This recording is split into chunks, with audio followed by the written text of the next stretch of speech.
my number 2 is Seven Wonders.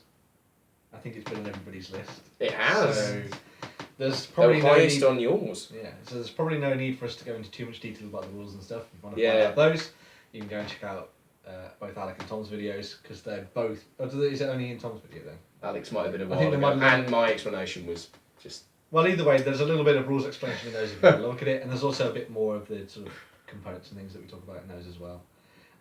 But the reason that this is just so high up is that it's just one of those games that, from the very first time I played this, it was like, right, give it another go straight away. Yeah. And so the immediate thing that shows you how good of a game this is, especially for me anyway. That as soon as you're finished, you just want to get another game in. Yeah, And I I think think that's yeah, I that's agree. one of the other things that I think is quite important, and it really hits me when I play this game. Oh God, I'm shut. I used to be an ancient civilization till I took an a arrow pyramid in- to the knee. One of the things that really I like about it is that it's one of those games where if I screw up, I can immediately see why I screwed up, and so next game Yeah. I'll be able to get back into it and play it again, and try and correct those mistakes. There are other games that are like, for example, Seasons, which has a similarish sort of feel in terms of the drafting mechanics and the way that there are three phases and things, right? Yeah, there's definitely But parallels. that's one of those games where I still don't quite grasp the concept of what I'm getting wrong in certain places, and I don't tend to really? enjoy the drafting mechanic at the beginning of that as much as I do in this. I think Hmm. this is certainly a lot more. This sort of hits me a lot more in that sort of right. Well, I know I got it wrong. I'll try something different. Now that might be because I think this game is a lot simpler than Seasons, by a long shot, Also, we have played it a lot more. and we have played it a lot. Like, I think true, that's... but- I definitely think that's one of the problems with... One of the problems with modern board gaming is that, like, we have so many games and we play so much different stuff that sometimes you can't, like, develop that understanding of a game that, let's say, when we had Race for the Galaxy, Yeah. that was one of the few games we had. True. Oh, I mean, Munchkin. How many games of Munchkin did we play back in the day? Hundreds, but yeah. A staggering amount, and we really, I mean, unfortunately, there's not much to grok, but I know what you mean about Seven Wonders.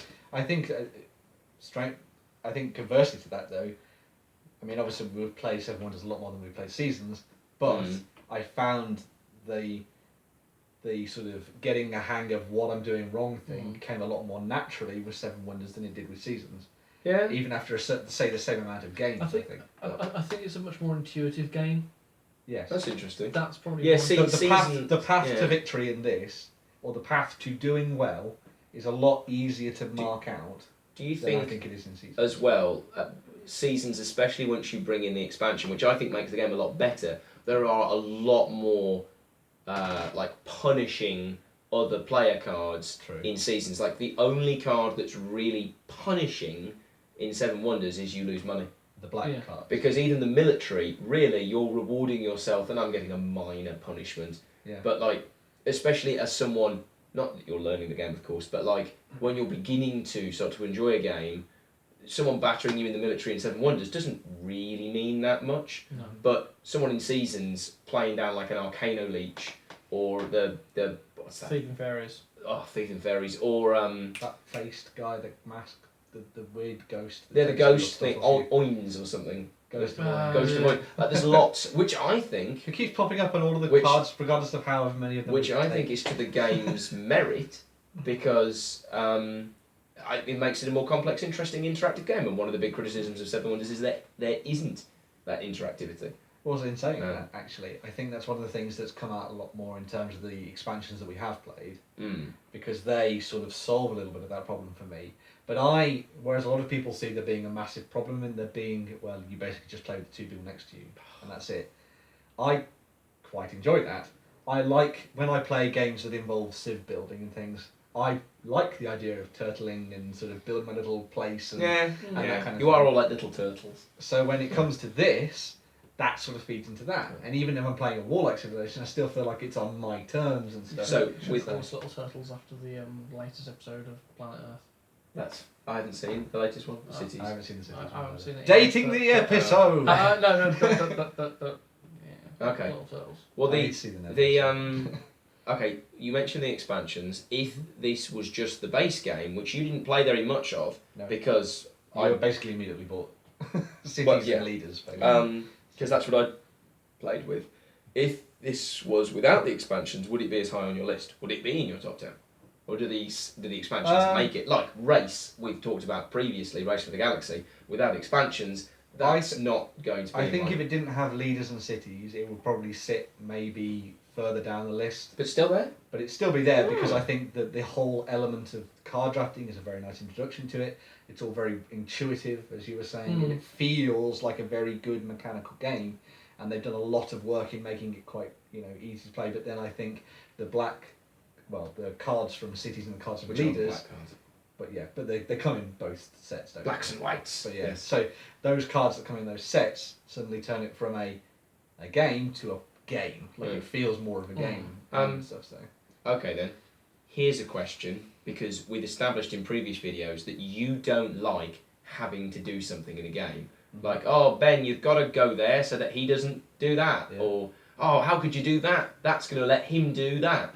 Like, I think that Seven Wonders can be quite bad for that with military or science, right? Because if I'm playing with somebody and my neighbour plays a 1 strength military card, 1 single card, and I just decide to ignore that and not play against that, I'm giving him 10 points. No, he's getting just from me. I 10. think. Oh, just from you, 9. Is it? Oh, it's 5, 3, 1. Yeah. I'm giving him 9 points, and I'm losing 3 points. And science as well. If my neighbour's playing science, and I'm not stopping the science cards, he's getting. There are games out there that have that problem, and there are usually only 1 or 2 ways that you stop it. Like, you have to take that card, or you have to do that. In Seven Wonders, I think they solved that problem by having a few different avenues to avoiding that. So, in terms of both military and science cards, you either sell the card. Yeah, right. I see what you mean. Bury the card, which allows you to do something else. No, you can start it yourself and compete with Okay. it. No, I think that's a when it comes great point. to actual military, they added the peace symbol, In the which expansion. means that it's like, okay, well, if you're going to build your military, fight this guy who's also been building. No, he's nothing to do with it. So I agree. It's the building your wonder with the card that's the key thing. Because if it was just selling the card, selling the card is a weak move. But building this your wonder gives is you strong. so much more. Yeah. And that I think that's one of like the higher tiers of play is like, and what, as you say, what's nice about this game is that you're not just either having to do it yourself and basically do a bad version of what they're doing, sacrificing your own game by saying. Building the wonders is the key thing, and one of the things you learn, I think, quite early in Seven Wonders, is not to build your wonder as quick as you can. Yeah, you should only build the wonder unless you have to. to. You should only build the wonder, and make sure you don't get resource blocks. But but I mean I think that's a different thing. Because and the thing with blocking other people, end of age 1, they've got all 3 science cards. You collectively, as a table, kind of understand that you've got that person has a lot of you've got to block it. I mean, you can kind of leave it to the one person, but if you that's the wrong thing to do. Exactly. If you are just leaving it to the person next to them, and you're saying, "Why are you blocking the cards?" It's like, well, because otherwise I would just be losing the game myself anyway by doing nothing. No, I agree. It's obviously not as heavy in this game as like a Puerto Rico or an El Grande, but. I do think I have played a game in Seven Wonders, like a 5-player base game, where no one was taking the science cards except one guy, and I'm on the other side of the table from him. And yes, when the cards get to me, I can take a couple of science cards, but like he's got like 2 or 3 hands that he's going to see that I can't interfere with, and nobody else is stopping this. Got to the end of the game and he scored crazy points. Now that was just one game, and I think from that people learned.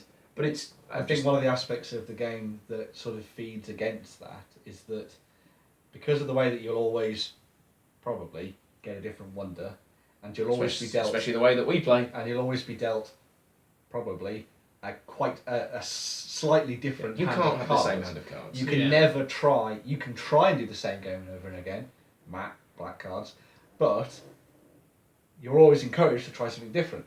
Yeah, even more so with leaders. Yeah, it's a little bit like with Race for the Galaxy, but not so. But in Race for the Galaxy, you could kind of just go, fuck New Sparta, I don't care about that. I'm just going to do Mining World. It depends on your hand. But I think in this, this is very different because it's such a more contained set of cards. There is going to be a caravansary. Yeah. One of the other things I think I like about this game as well is that while you can see how points are accruing throughout the game, you never truly know Yeah, until the very that's a very Yeah. that's a very when good everything point. is totted Yeah. up. Because, yes, you can look at the other table and you can say, well, he's got a lot of blue cards and he's got a lot of green cards, and that's going to amount to a certain amount of points or whatever. Yeah. But you're always so focused on what you're doing, what your neighbours are doing, that I think it's one of those things where at the end you're like, oh, this is tense. Yeah. And you're Yeah, like, oh, yeah, how I many think points did you that's make it. out of that? I The think You that's did it. that? And it's like... the number of games I've seen won where people have scored okay in every field Yeah. rather than really. I got 40 points in Yeah. science, Trying but to do nothing nothing anywhere else. else. Yeah. So, Yeah, No, that's really yeah. true. Whereas I've got like 4 or 5 points from money. I've got like 10 points. You from scored in military. every area. Yeah. Is the thing that. And it means that you don't get that thing that I feel annoys a lot of people in games where it's like targeting, where it's like, well, that person's clearly winning. We should all, Yeah. do something or whatever. Yeah, no, that's like, that's let's true. just take all the cards off him that he thinks he needs or whatever. Kind of thing. It's also it's So- hard to do that in a drafting game as well, which is nice. It is. Like But- one of the things I've never really thought of before with Seven Wonders is that it has that pacing that you want in when we say a Civ game. I mean like a Civ game that Civilization. Yeah. That first age is like where you lay down your foundation, and that second age is like where you consolidate, and the third age is where you really need to explode. Mhm. And you get that in such a concise package in Seven Wonders. Yeah. So- It's one of, like... It's quick. We've Mhm. played through Yeah. the ages, and Ah. that is effectively Mm. Civilization the game, but this is like playing the condensed quick version of Civ on the PC where everything ramps up quite quickly and you're done in 20 minutes, I 20, never 20, really thought 30 to minutes. compare this with Through the Ages, really, but there are 3 ages in Through the Ages. It's meant to have that. Basically, Through the Yeah, Ages really. is Through the That's Ages is the Civ game if you have the time to play it. Yeah. Like Still a lot quicker than a game of Civ. still not Mm. quite quicker than Civ. This is the Civ game you should play if you don't have a lot of time Well, that's and you don't want to It- try and well, get people to go through. that's a Through really- the that's a Ages. really, Yeah, really yeah, good point. This would essentially be the arcade version of it. Yes. That's a really, really good point. Yeah. Super. Well, obviously, I would play it all the time because it's in my top 10. Yeah. You yeah, would as yeah, well, that's fine. and obviously you would most of all. It was one of those games that I think whenever there's been like a group of us all together, maybe it's got up to 6 or 7, whatever. We've all sat down and gone, oh, what should we play? What should we play? Should we play Seven Wonders? Yeah, Yeah, let's play There Seven isn't. Wonders. Yeah, it is such a flexible game. So- Cool. Great.